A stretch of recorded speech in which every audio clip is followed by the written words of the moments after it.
हाँ तो मेरे प्यारे जीनियस बच्चों, कैसे हो आप लोग। आशा करता हूँ बच्चों आप लोग बहुत ही अच्छे होंगे और आप लोग बहुत ही अच्छे से एग्जाम का तैयारी करते होंगे। तो बच्चों आज इस वीडियो में हम लोग बात करने वाले ऐसा बुक जिससे 80% क्वेश्चन लड़ा जाता है। आप लोग नाम तो जरूर सुने होंगे बच्चों, समुद्रन बुक। ठीक है, तो सुने हुए आप लोग, आई होप आप लोग जरूर सुने होंगे। ठीक है, तो वो बुक का बच्चों हम लोग सेट 1 डिस्कस करने वाले, सामाजिक विज्ञान का कक्षा 10वीं का, जिससे 80% क्वेश्चन लड़ा जाता है। तो हम लोग सेट 1 आज देखने वाले बच्चों। तो सेट 1 देखने से पहले अगर हमारे चैनल पे आप लोग पहली बार आए तो चैनल को आप लोग जरूर से जरूर सब्सक्राइब कर लीजिएगा। ठीक है, तो पहला क्वेश्चन आप लोग देख सकते हैं बच्चों, सेट 1 समुद्रन बुक का क्या लिखा है। समतल दर्पण की फोकस दूरी क्या है। तो समतल दर्पण की जो फोकस दूरी होती है वो क्या होती है बच्चों, 0 होती है, अनंत, 25 सेंटीमीटर या माइनस। तो आप सभी को पता है बच्चों, ये बहुत ही लॉलीपॉप क्वेश्चन है। क्या हो जाएगा, अनंत हो जाएगा। ठीक है, यहाँ पे आंसर भी लिखा है, यहाँ पे आप लोग लिख सकते हैं। उसके बाद 2 में क्या है बच्चों, किसी वस्तु का अवतल दर्पण द्वारा वास्तविक, क्या वास्तविक, उल्टा और समान आकार का प्रतिबिंब बनता है। तो वस्तु की स्थिति कहाँ पर होगा बच्चों, तो केंद्र पर होगा। बहुत ही लॉलीपॉप क्वेश्चन है ये। इसके बाद बच्चों देखिए क्वेश्चन नंबर 3 में क्या है, निम्नलिखित में किसमें प्रकाश सबसे तेज गति करती है। तो प्रकाश सबसे ज़्यादा तेज किसमें करती है बच्चों, तो निर्वात में। क्या करती है, निर्वात में आपका सबसे ज़्यादा क्या करती है, तेज गति करती है। तो यहाँ पे बच्चों निर्वात नहीं, यानी हवा, जिसको हम लोग को हवा का दूसरा नाम क्या बोलते हैं, वायु। तो ऑप्शन नंबर सी हो जाएगा आपका। और निर्वात पे बच्चों कितना स्पीड रहता है, चाल, तो इसका रहता है 3 × 10 के पावर में 8 मीटर पर सेकेंड। या बच्चों हम लोग ऐसे भी बोल सकते हैं 29,97,92,458 मीटर पर सेकंड के स्पीड से आपका क्या चलता है, लाइट चलता है। इसके बाद बच्चों देखिए क्वेश्चन नंबर 4 में क्या है, एक लेंस की क्षमता -4 है, डायोप्टर। ठीक है, लेंस का जो क्षमता होता है बच्चों वो डायोप्टर होता है, जिसको हम लोग डी से डिनोट करते हैं, है उसकी फोकस दूरी क्या होगी। तो यहाँ पे बच्चों आप लोग को पता है फॉर्मूला 1/p बराबर क्या होता है, 1/f होता है। इसी को हम लोग घुमा के ऐसे भी बोल सकते हैं बच्चों, फोकस दूरी बराबर क्या होता है, 1/p होता है। तो यहाँ से देख लीजिए 1 और p का मान कितना है बच्चों, -4। और 1/4 को अगर हम लोग भागा देंगे बच्चों, तो यहाँ से आप लोग भागा दे सकते हैं। जैसे 4 को हम लोग कितना 1 से भागा देंगे, नहीं जा रहा है बच्चों, तो हम लोग क्या बैठाएंगे, पॉइंट बैठाएंगे, और 1 0, तो यहाँ भी 0। और 4 दूनी 8 हो गया आपका, बचा कितना बच्चों, 2 बचा। फिर नहीं जा रहा है तो यहाँ पे क्या बैठा देंगे, यहाँ पे आपका क्या हो जाएगा, 0 हो जाएगा। फिर कितना, 4 5 20, कितना गया, 5 बार, यहाँ 20 पे कट गया, कितना गया आपका 0.25। और माइनस था बच्चों, तो यहाँ पे क्या लग जाएगा, माइनस। तो ऑप्शन नंबर सी हो जाएगा आपका।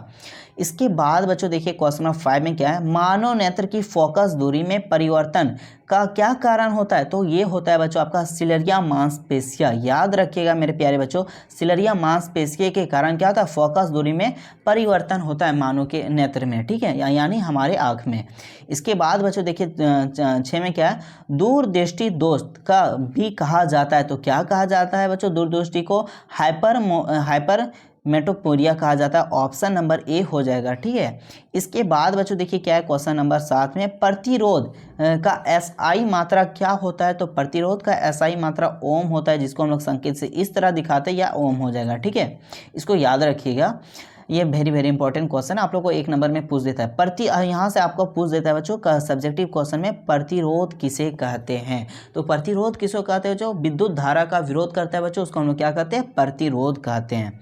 इसके बाद बच्चों देखिए क्या है 8 में, टंगस्टन का उपयोग निम्नलिखित में किस में किया जाता है। तो आप लोग देखे होंगे जो बिजली का बल्ब होता है बच्चों, उसमें 2 पीला वाला बल्ब देखे ना बच्चों, उसमें क्या लगा रहता है, जो इस तरह लगा हुआ रहता है वो आपका टंगस्टन रहता है। ठीक है, ये जो तार लगा रहता है वो आपका टंगस्टन का तार रहता है।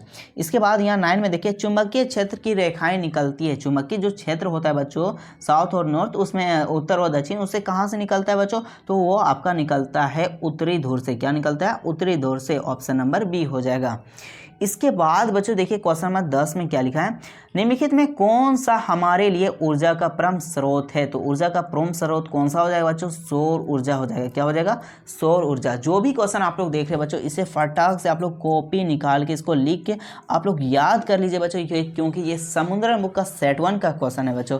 समुद्रन बुक का आप लोग नहीं छोड़िएगा, इसको जरूर से जरूर पढ़ लीजिएगा समुद्र। इसके बाद बच्चों हम लोग सेट 2 भी देखने वाले हैं। ठीक है, सेट 2 भी देखेंगे, तो आप लोग ज़्यादा से ज़्यादा वीडियो को शेयर कीजिएगा और प्यारा से कमेंट कर दीजिएगा, तब आपका सेट 2 बहुत जल्द आने वाला है। ठीक है, आप लोग कमेंट में जितना कीजिएगा उतना जल्दी सेट 2 आने वाला है। ठीक है, तो 11 में क्या बच्चों, रासायनिक समीकरण को हम किस नियम से संतुलित करते हैं। तो द्रव्यमान संरक्षण के नियम से क्या करते हैं हम लोग, संतुलित करते हैं।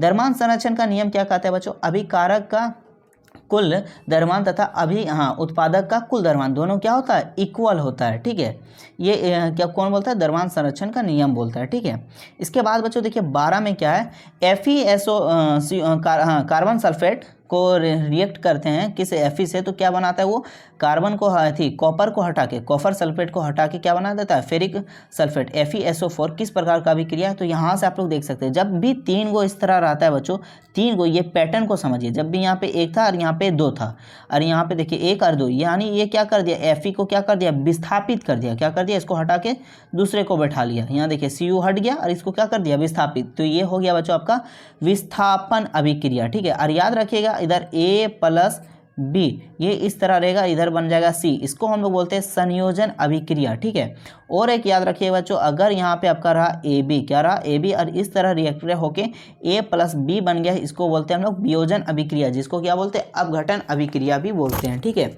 और एक पॉइंट याद रखिएगा बच्चों, अगर आप लोग को इस तरह हुआ AB जमा उसके बाद आप लोग को CD और रिएक्ट होके इधर मिला बच्चों AD प्लस AD प्लस आपका हो गया इधर BC, तो ये हो गया आपका द्विविस्थापन अभिक्रिया। ठीक है, ये आप लोग पैटर्न को अच्छे से समझ के याद रखिएगा।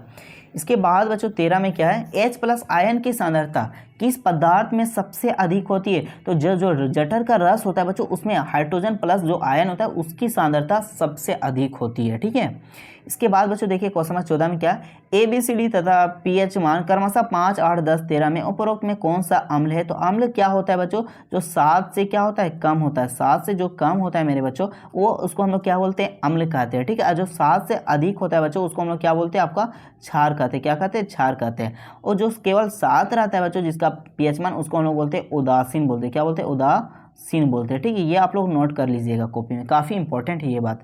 इसके बाद बच्चों देखिए 15 में क्या, निम्नलिखित में किस लवण का उपयोग सोडा अम्ल या अग्निशामक में किया जाता है। बच्चों अग्निशामक या आग बुझाने में जो होता है उसमें किसका किया जाता है, तो ये किया जाता है बच्चों सोडियम हाइड्रोकार्बोनेट को किया जाता है, यानी सोडियम NaHCO3 की किया जाता है। ऑप्शन नंबर बी हो जाएगा। इसके बाद बच्चों देखिए क्वेश्चन नंबर 16 में क्या है, निम्नलिखित में कौन सा उभयधर्मी ऑक्साइड, यानी बच्चों ऐसा ऑक्साइड जिसमें धातु एवं अधातु, अम्ल और क्षार, ये दोनों का गुण पाया जाता है, अम्ल और क्षार का गुण दोनों पाया जाता है, उसको क्या कहते हैं बच्चों, उभयधर्मी ऑक्साइड कहते हैं। तो ये हो जाएगा आपका Al2O3 हो जाएगा, यानी ऑप्शन नंबर बी हो जाएगा। इसके बाद बच्चों देखिए क्वेश्चन नंबर 17 में क्या है, दिए गए तत्वों के इलेक्ट्रॉनिक विन्यास में कौन उत्कृष्ट गैसों के इलेक्ट्रॉनिक विन्यास है, यानी अक्रिय गैस का इलेक्ट्रॉनिक विन्यास कौन है, तो जिसका बाहरी कक्षा में 8 है बच्चों, वो हो जाएगा आपका अक्रिय गैस। तो किसका है, ऑप्शन नंबर सी में आप लोग को दिख रहा है, बाहरी कक्षा में कितना, बाहरी आउटर सेल में आपका 8 है, तो ऑप्शन नंबर सी हो जाएगा।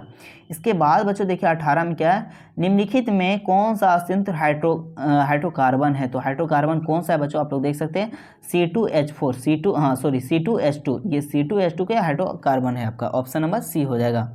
इसके बाद बच्चों देखिए क्वेश्चन नंबर 19 में क्या है, HCHO में कौन सा परियात्मक समूह है, तो देखो यहाँ पे क्या है बच्चों, HO क्या है, HO, और HO किस में होता है बच्चों, एल्डिहाइड में क्या होता है आपका HO होता है। क्या होता है, HO होता है, ये याद रखिएगा, ऑप्शन नंबर सी।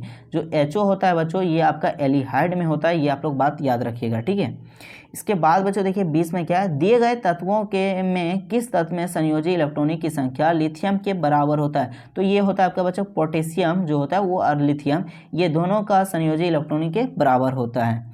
इसके बाद बच्चों देखिए 21 में क्या है, अमीबा किस प्रकार का पोषण है, पराजीव पोषण, स्वपोषीय पोषण, मृतजीव पोषण, प्राणी संभोजी पोषण, तो ये हो जाएगा बच्चों प्राणी संभोजी पोषण, ऑप्शन नंबर डी हो जाएगा।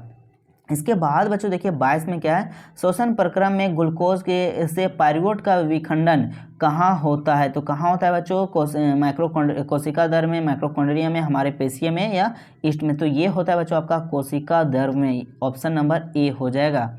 इसके बाद बच्चों देखिए क्वेश्चन नंबर 23 में आप सभी का क्या लिखा है, निम्नलिखित में कौन सा हार्मोन हमारे शरीर की वृद्धि के लिए उपचय की नियमन करता है, तो कौन सा करता है बच्चों, थायरोक्सिन करता है। क्या करता है, थायरोक्सिन क्या करता है, हमारे शरीर की वृद्धि का उपचयन करता है, ऑप्शन नंबर डी हो जाएगा। इसके बाद बच्चों देखिए क्वेश्चन नंबर 24 में क्या लिखा है, मानव में सभी अर्चनिक क्रियाओं का नियंत्रण कहाँ से होता है, तो आपका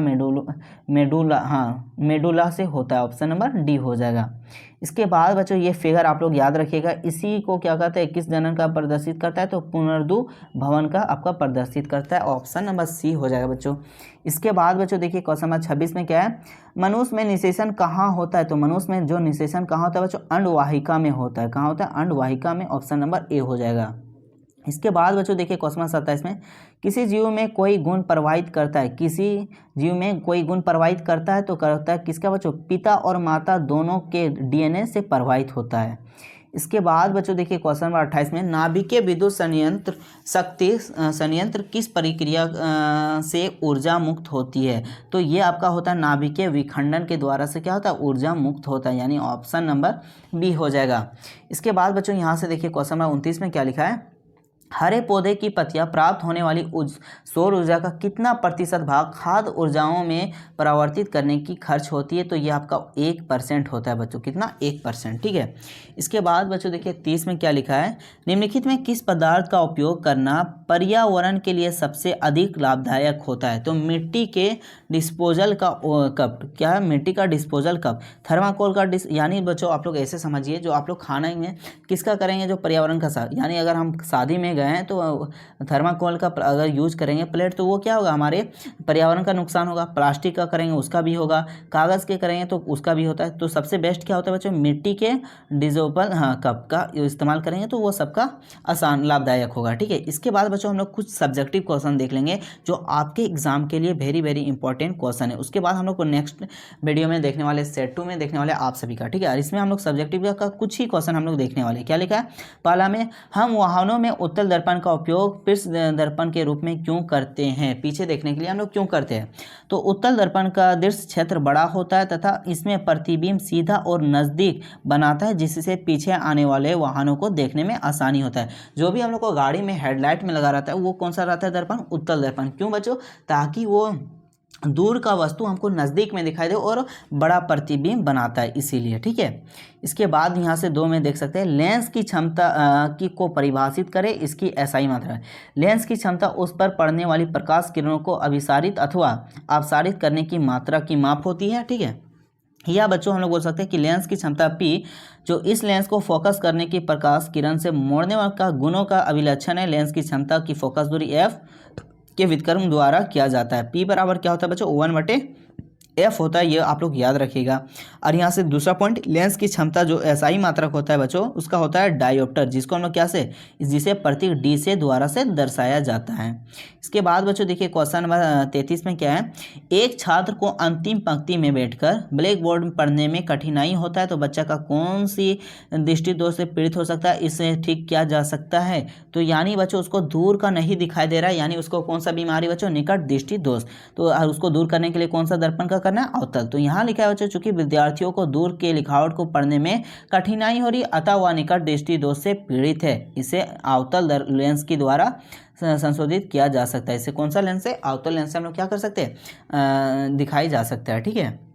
इसके बाद बच्चों देखिए क्वेश्चन नंबर 34 में क्या लिखा है, दिए गए में कौन सा अभिक्रिया हो रही है और अभिक्रिया का नाम लिखे, तो ये आपका हो रहा है बच्चों वियोजन। ठीक है। क्या हो रहा है, वियोजन। यहाँ पे देखिए ये सन जो आ रहा है बच्चों, ये आपका क्या AgCl आ रहा है, और ये आपका यहाँ पे खंडित हो रहा है, यानी टूट रहा है, तो ये क्या हो जाएगा बच्चों, आपका Ag और Cl में टूट रहा है, तो ये आपका हो जाएगा वियोजन अभिक्रिया। ठीक है। इसको आप लोग लिख के कॉपी में, जो भी हम क्वेश्चन बताए बच्चों, इसको आप लोग कॉपी में लिख के, ठीक है, याद कर लीजिए बच्चों। क्या कर लीजिए, याद कर लीजिए। आपके एग्जाम के लिए, फाइनल बोर्ड एग्जाम 2025 के लिए काफ़ी ज़्यादा इंपॉर्टेंट क्वेश्चन है। ठीक है। और आप लोगों को कैसे लगा बच्चों वीडियो में, आप लोग वीडियो कमेंट बॉक्स में बताइएगा, और अपने सभी अच्छा लगा हो तो आप लोग लाइक भी कर दीजिएगा, और सभी दोस्तों के साथ जरूर से जरूर शेयर कीजिएगा आप लोग। ठीक है। और डेली बच्चों इसी यूट्यूब चैनल पे आप सभी का 7 बजे से लाइव चलने वाला है। ठीक है। डेली 7 बजे लाइव क्लास चलने वाला है, तो आप लोग डेली लाइव क्लास में आप लोग ज्वाइन हो जाइए। कल बहुत कम आप लोग में ज्वाइन हुए थे, आज आप लोग ज़्यादा से ज़्यादा संख्या में हुए हैं बच्चों। कल भी इसी तरह आप लोग ज़्यादा से ज़्यादा संख्या में आप लोग ज्वाइन हो जाइएगा। ठीक है। तो हम लोग बच्चों मिलते हैं नेक्स्ट वीडियो में, तब तक के लिए जय हिंद, जय झारखंड, जोहार झारखंड।